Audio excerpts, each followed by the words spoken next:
Yan ha.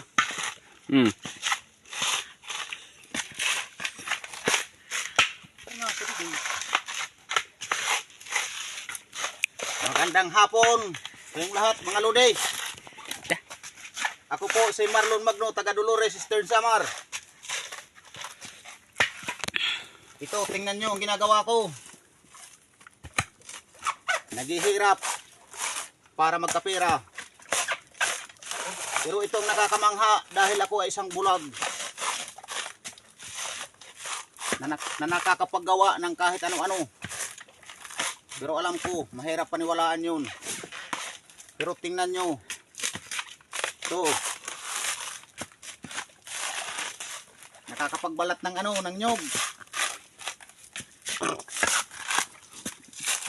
Hindi naman masyadong bilis. Ito. Itong kasama ko. Si Jobet Bagas. Taga Dolores din. Kasama ko dito sa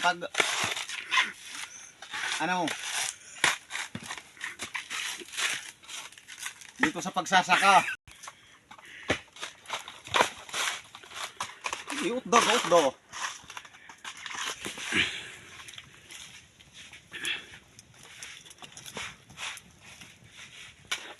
Ito, tingnan nyo ang ginagawa namin. Nandito kami sa Dolores, Eastern Samar, Barangay Gapang. Subaybayan ang aming susunod na video. Dahil yan lang ang trabaho namin, mahirap. Palagi kaming pumupunta sa gubat para lang maghanap ng pagkakapirahan.